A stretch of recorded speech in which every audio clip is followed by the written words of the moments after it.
Welcome to the penultimate lecture of our course. We have been discussing units in quadratic extensions of rational numbers. We saw the proof essentially of Dirichlet's theorem in the case of the quadratic extensions in our last lecture, where we proved that the field q root d, where d is positive, will have infinitely many units.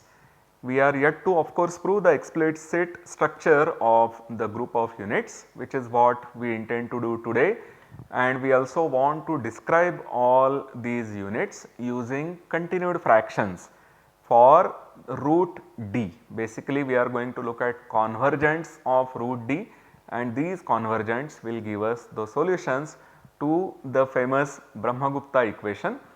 And before going to the Brahmagupta equation, we want to go to what is known as the fundamental unit. So, we observe that units in q root d is an infinite set. This is something we have observed in our last lecture. Let A be the set of units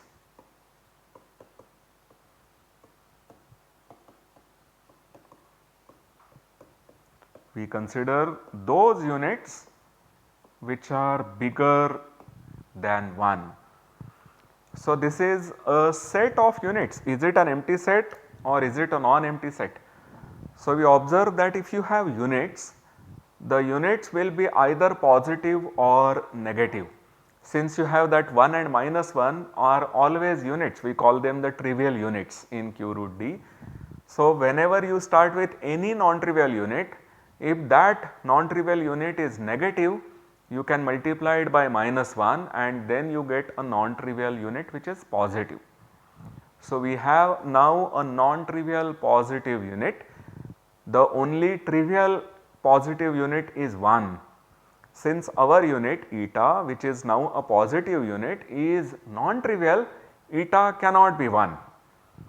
So, the possibilities are that eta is less than 1 or eta is bigger than 1. If eta is bigger than 1, then it is in the set A. So, A is non-empty. If eta is less than 1, we will take 1 upon eta. 1 upon eta has to be bigger than 1. Eta is positive, so its multiplicative inverse is also positive.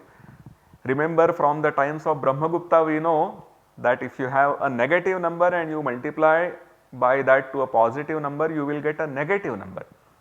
So, your eta, if that is positive, its inverse should also be positive, and therefore, whenever eta is less than 1, the inverse is bigger than 1. So, in any case we have that A is a non-empty subset. In fact, the whole set of units is expressed by elements in A by taking the plus or minus 1th power of elements in A and putting a plus minus sign outside. So, then A is non-empty, and in fact the units is equal to plus minus A to the power plus minus 1. This is a way to denote that any unit has to be plus or minus eta or eta inverse, where eta is in A. This is what we mean. So, in some sense A contains about 1/4 of the units. Whenever you have any unit in A, you get 3 more units. You will get, so if you start with eta, an element in A, then you will have 1 upon eta, you will have negative eta and negative 1 upon eta. So, you get 4 different units starting with 1 unit in A, and then you have the 2 trivial units plus minus 1, which will give you the whole set of units in q root d. We also noticed that the units are of the form u plus v root d, where u and v can be integers or half the integers. So, let us see what are the conditions on u and v.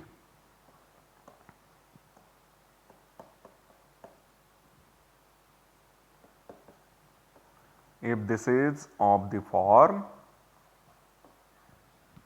eta equal to u plus v root d, then eta inverse is eta conjugate, because norm of a unit is 1 and the conjugate is u minus v root d. Now eta is bigger than 1, so its inverse is less than 1. So this u prime is less than 1, this implies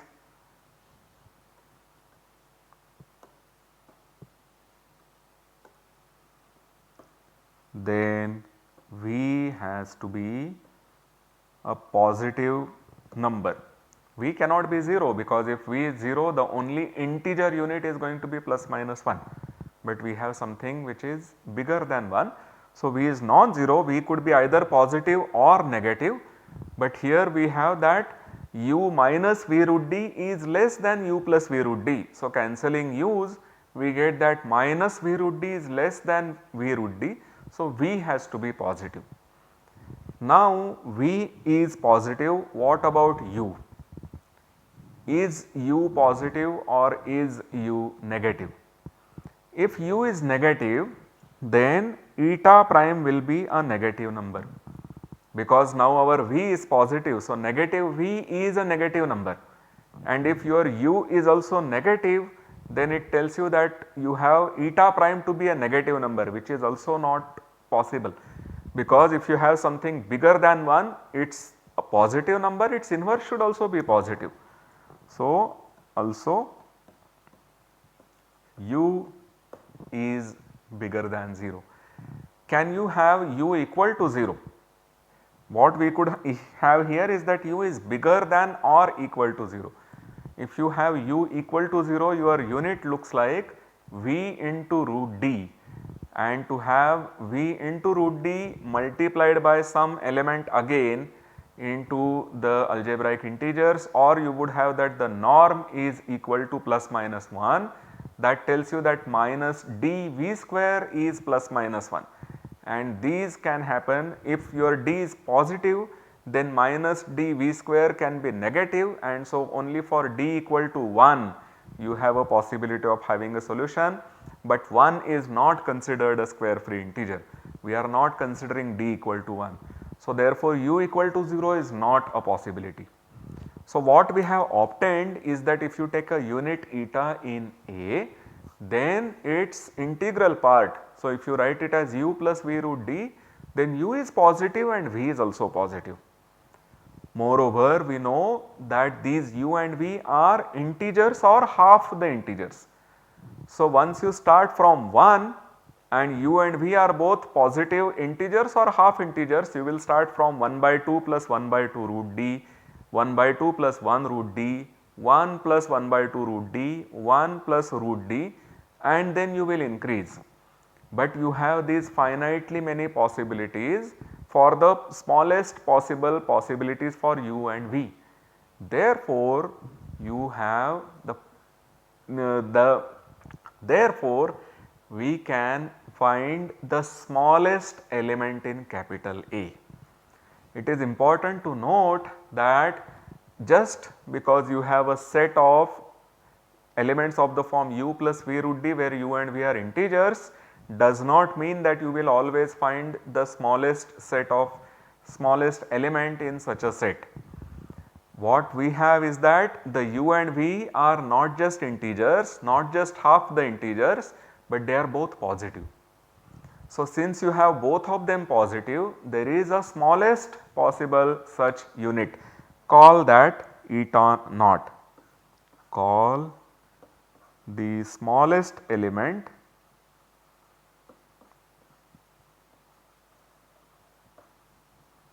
of A by eta naught. Now, eta naught is a unit. So, all positive powers of eta naught are units, and these powers will certainly go to infinity because eta naught is bigger than 1. So, the powers will go to infinity if eta 1 is any unit in A, then there is a natural number small n such that eta naught power n is less than or equal to our eta 1 less than or equal to eta naught power n plus 1. Eta naught powers are going to infinity and eta naught was the smallest element in capital A.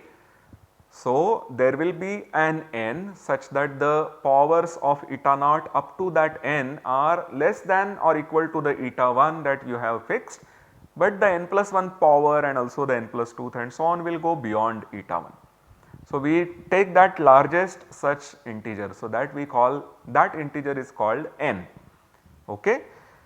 Now, here eta 1 is a unit, eta naught power n is a unit.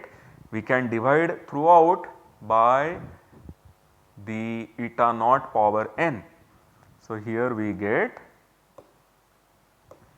1 less than or equal to eta 1 upon eta naught power n less than eta naught.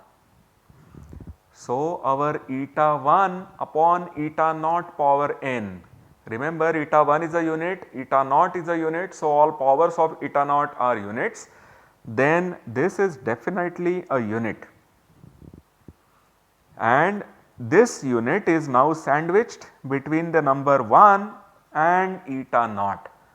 If this number was not equal to 1, it would give you an element in A, because A is the set of all units bigger than 1.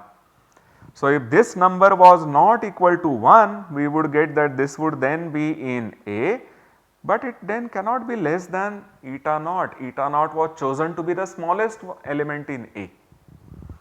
So, this contradiction says that whatever we have assumed here, that it is not equal to 1, that cannot be true. So, therefore, we get that eta 1 is eta naught power n. Therefore, every element in capital A is a power of eta naught, and then we can write down all units in A, all units in Q root D are plus minus eta naught power plus minus n, or you may just have it to be n, where you let n vary over integers.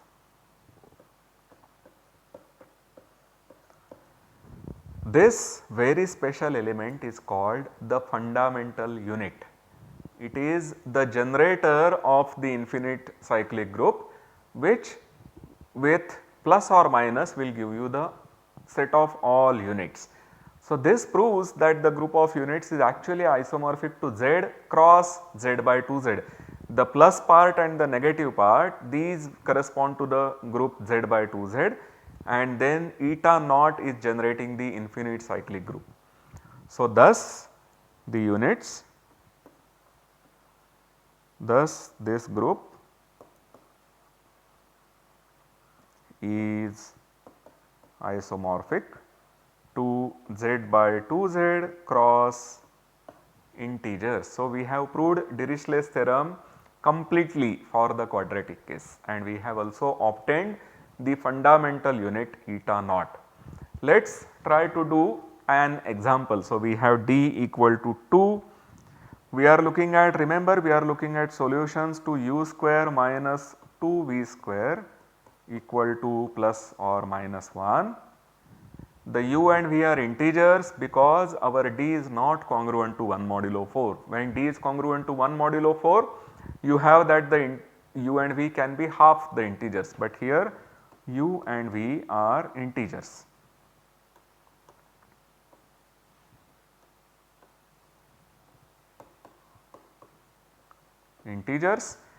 We have also noticed that when you look at the fundamental unit u plus v root d, then both u and v are positive. So, we should start with the first one, which is 1 and 1. So, we will look at, remember our d is equal to 2. So, 1 plus root 2, root 2 alone is not a unit. We will look at 1 plus root 2. Is this a unit? We multiply by its conjugate and we get this to be 1 minus 2, which is minus 1. Bravo!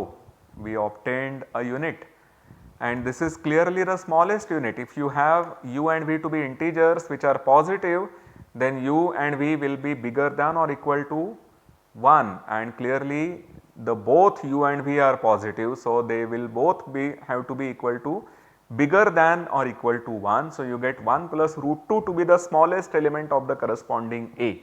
So, this is our fundamental unit. The fundamental unit here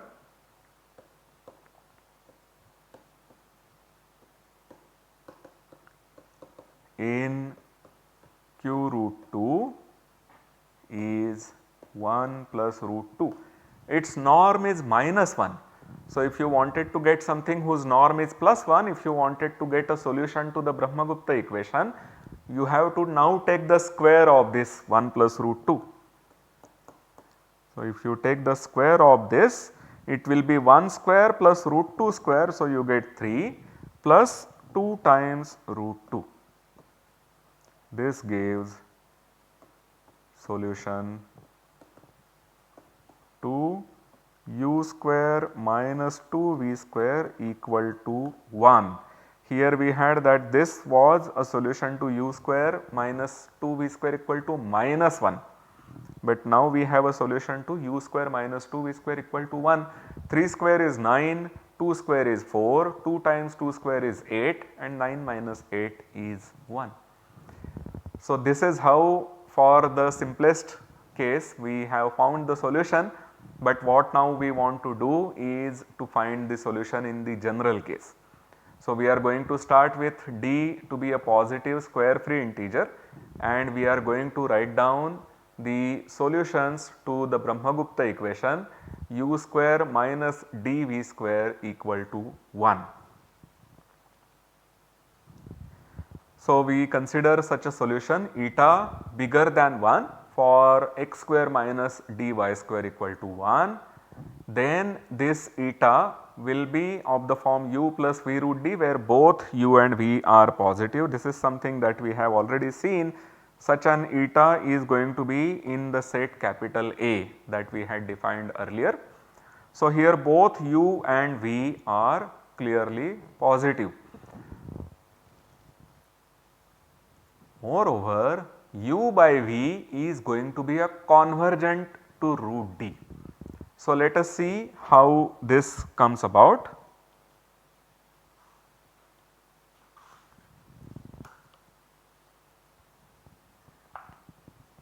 So, here this u minus v root d is the inverse of u plus v root d. This is less than our u plus v root d because we have that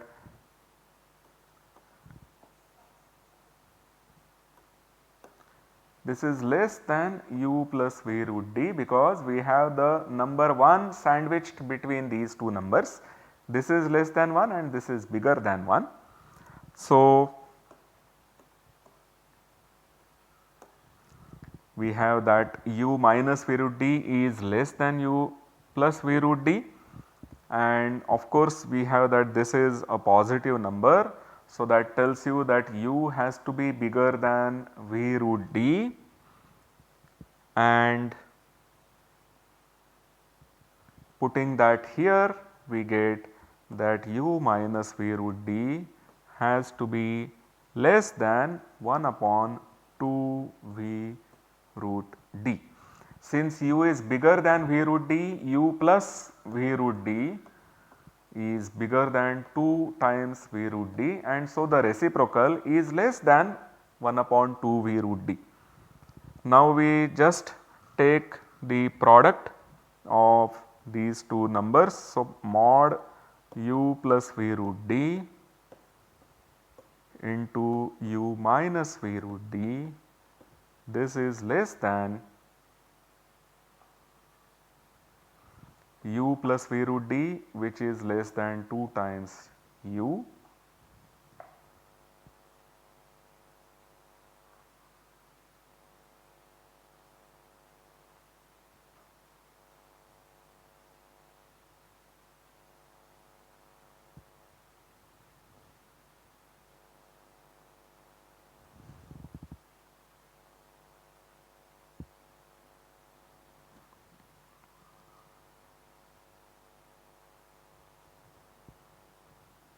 Let us see, 1 second now, Tushar.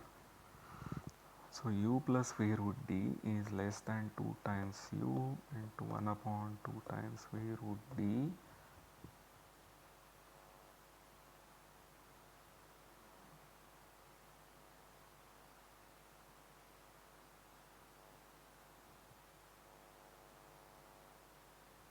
which is less than 1 upon, now v root d is less than 1 upon u.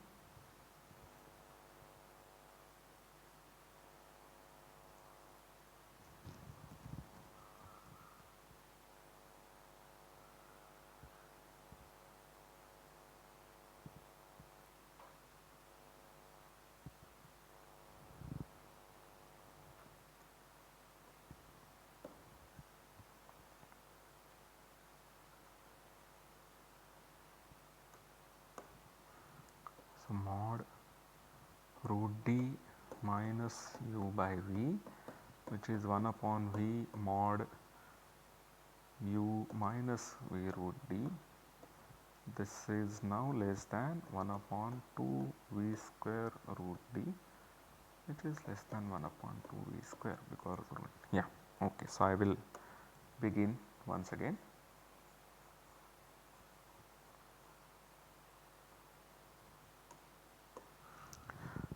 So, u minus v root d is, these are both positive numbers. We have u minus v root d less than 1 upon 2 v root d, and therefore, root d minus u by v, which is really 1 upon v root d minus u, which is simply the mod of this, is less than 1 upon 2 v square root d, which is further less than 1 upon 2 v square.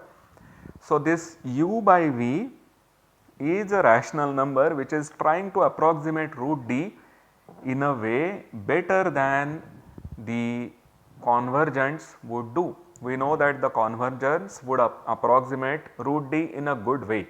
That means, Pn by Qn are close to root d by distance at most 1 upon Qn square, and in fact one of the two consecutives, one of the each pair of consecutives convergents will have the property that one of them is less than 1 upon 2 Qn square.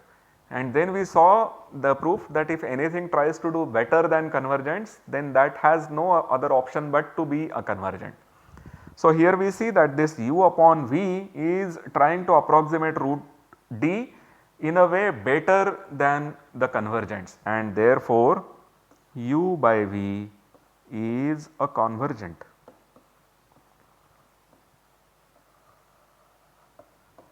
To root d. So, this is some nice situation because we wanted to find a non-trivial solution to x square minus y square d equal to 1, and any such non-trivial solution bigger than 1 has to be a convergent to root d. We are happy with solutions bigger than 1 because all other solutions can be obtained by taking the inverses of these solutions in q root d and putting a plus minus sign. The plus minus sign will not change the value of the norm will still be 1. So, we are looking at solutions which are bigger than 1 and satisfy x square minus dy square equal to 1. Any such solution should give you the x upon y to be a convergent. But we are going to get more and more conditions on these convergents. we first of all see that if you let root d be this particular if we consider the continued fraction expansion for root d, we have seen that root d plus its integral part has purely periodic continued fraction expansion.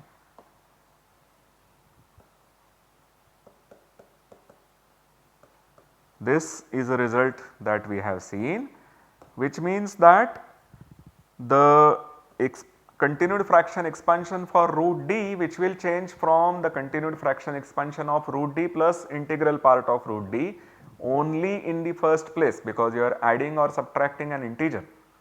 But from second place onwards, the periodicity has to start.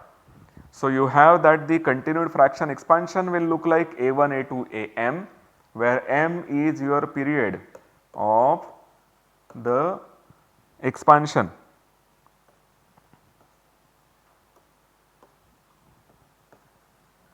And you can take m to be the smallest one where you have the repetition. So, m is the period of the continued fraction expansion that you have, the partial quotients getting repeated.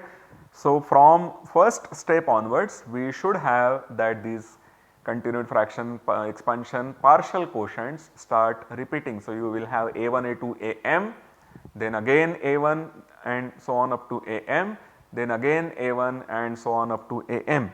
So, we have that root d turns out to be a0, and then you have a1, a2, a3 and so on up to am bar.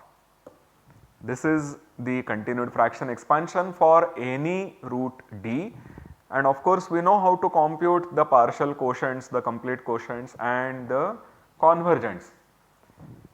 But we claim that our uv, which gives us solution to the Brahmagupta equation. So, this uv comes from the solution to the Brahmagupta equations. If it is Pn by Qn for some n, then n is odd. Why is this? This is because we will write root d to be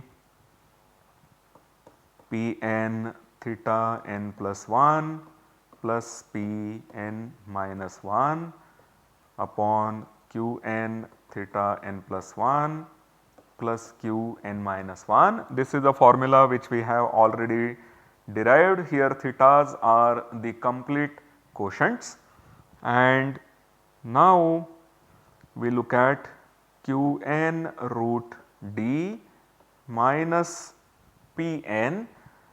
We simply multiply throughout this expression by Qn and subtract Pn from this. This is also something that we have done in one of the last lectures. What we get here is that this is minus 1 to the power n upon Qn theta n plus 1 plus Qn minus 1. So, this part turns out to be Qn theta n plus 1 plus Qn minus 1 if n is even. Then this quantity becomes positive, because the numerator is positive and denominator here is anyway always positive.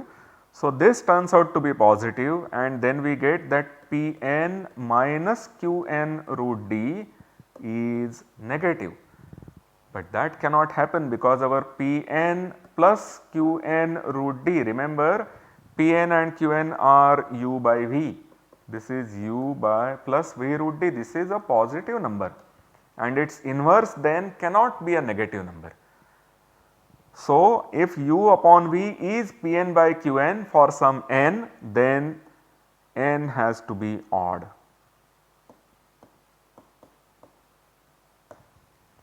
So, this is the first condition that we obtain. We have proved that u by v, where u square minus v square d is 1. If u by d, we consider the rational number u by v, then it has to be a convergent to root d. Moreover, if it is Pn by Qn for some n being a convergent, that n has to be odd. Further, we see that it is not just odd, but it is of the form Lm minus 1, where L is some natural number and m is the period. So, here m is the period. We will prove this also, because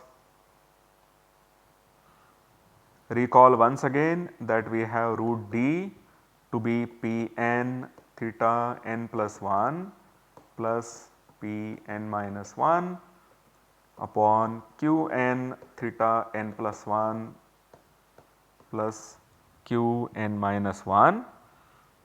And if we consider, if we expand it out by taking this denominator, multiplying it to this side and then writing it out explicitly, we get Pn minus Qn root d into theta n plus 1 to be Qn plus 1 root d minus P n minus 1. And therefore, if I multiply by Pn plus Qn root d to both the sides, we get Pn square minus Qn square d into theta n plus 1 equal to, on this side we get Qn plus 1 root d minus Pn minus 1, excuse me, this is minus 1,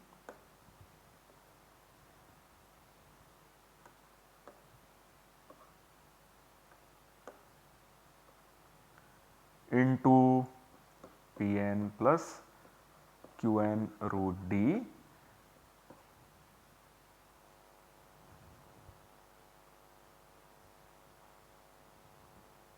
which is again of the form some integer into root d plus another integer, but the integer that we get here is Pn Qn minus 1 minus Pn minus 1 Qn.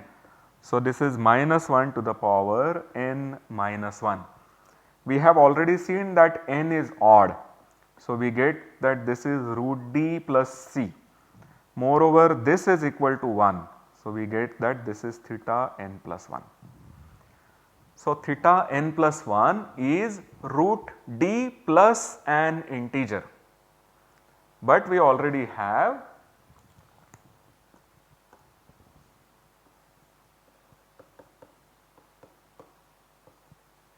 plus some integer c, but root d already has this continued fraction expansion. This is how we begin getting the continued fraction expansion for root d. So, this is a naught plus c plus 1 upon theta 1. On the other hand, this would be a n plus 1 plus 1 upon theta n plus 2, because the complete quotient q theta n plus 1, its integral part is a n plus 1, and then you would have the next remaining fractional part, you will write it as 1 upon theta n plus 2. But if you look at it from this point of view, the integral part has to be a naught plus c. So, this expression gives us that a n plus 1 is a naught plus c, and then you should have that theta 1 is theta n plus 2, which means that the theta 1 is obtained after the n plus 1 steps. So, n plus 1 has to be a multiple of your period m.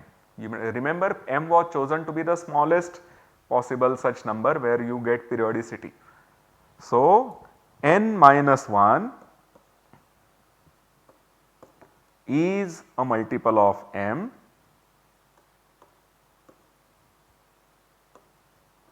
call it Lm, and therefore we get n to be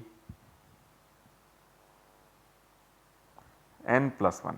Then n plus 1 is Lm minus 1, and so we get n to be Lm minus 1 for some natural number multiple of m. Furthermore, these L's have to be 1, 2, 3 when m is even and 2, 4, 6 when m is odd. That is because we want our n to be odd, n has to be odd. So, if m is even, then any Lm is even and Lm minus 1 is odd. This is okay. If m is odd, we want Lm minus 1 also to be odd. The L has to be even, because if you take L to be odd, m to be odd, Lm will be odd into odd, which is odd, and odd minus 1 will be an even integer. So, the only possibilities are these possibilities. So, what we have done is that we have completely written down all possibilities for the n's where u upon v is the nth convergent. It remains to see, and it will not take more time now, to see that any such convergent indeed satisfies the Brahmagupta equation. So, we now have to see that all such convergents, what do we mean by such convergents? We are looking at u by v to be Pn by Qn, where n is of the form Lm minus 1 and n is odd. We will prove that all such convergents also satisfy the Brahmagupta equation. That is a simple check. So, this is what we do.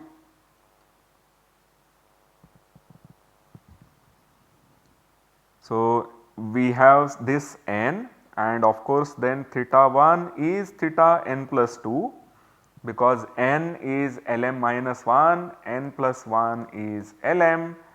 So, theta n plus 2 is theta 1, and we use once again the previous formula.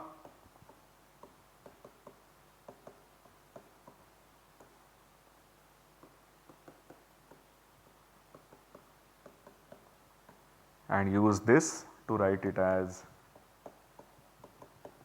theta 1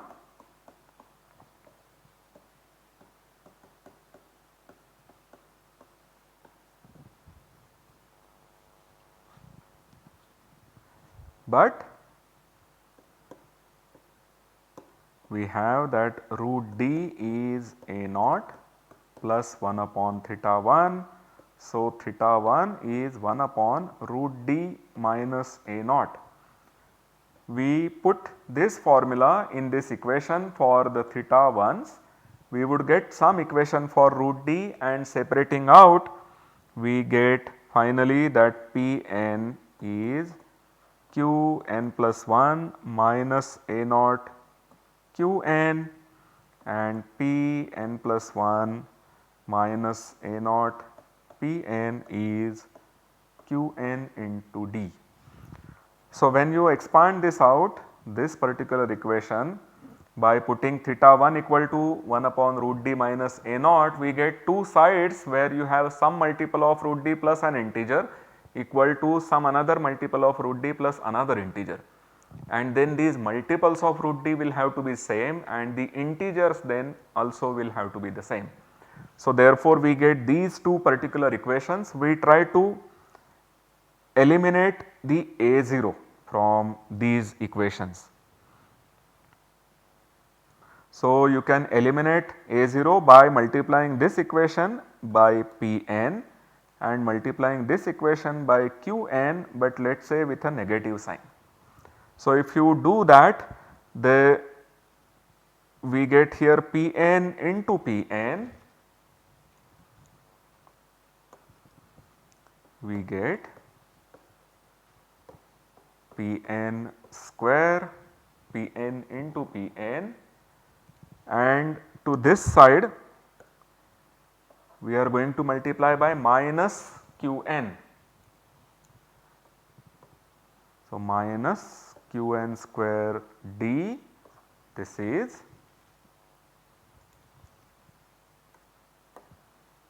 we will have this Qn plus 1 Pn minus Pn plus 1 Qn.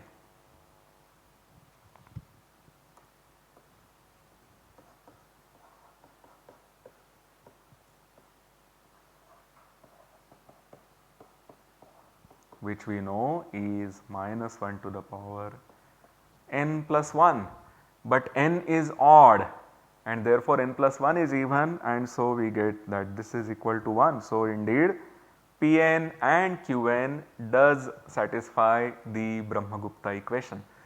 So, what we have proved is that any solution to Brahmagupta equation which is bigger than 1 is a particular type of convergent to root D, and moreover if you take a particular type of convergent to root D, that does satisfy the Brahmagupta equation. So, we have explained in complete detail the solutions to Brahmagupta equations which are bigger than 1, and as we have discussed the set of units in the quadratic extensions, we see that all the solutions to the Brahmagupta equation can be now explained once you have these solutions with you. There is also this x square minus dy square equal to minus 1. We will simply mention the solutions to this, but we will not have time to prove this. The answer is that when m the period, when that period is even, there is no solution. So, remember for root 3 we had the continued fraction expansion which was 1 comma 1 2 bar. So, there the period is even, after 2 stages you get repetitions, then you are not going to get any solution to x square minus 3y square equal to minus 1. That can also be checked by using some simple arithmetic modulo 4. So, whenever m is even there are no solutions, whenever m is odd the solutions are explicitly written down as follows, that any such solution which is bigger than 1 is a convergent Pn by Qn, where your n is still Lm minus 1, but L is now an odd integer 1, 3, 5 and so on. So, here n has to be even, that is quite clear because we want that minus 1 to the power odd has to come, and therefore your n has to be an even integer. This is where we complete our penultimate lecture. We are just going to tie up some loose ends in the next lecture. It is going to be a short lecture. I look forward to see you there, and thank you very much.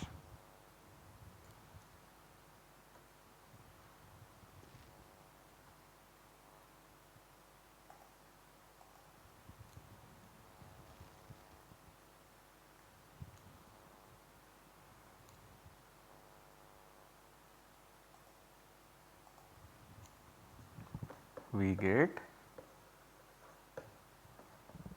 Pn square minus Qn square d equal to Pn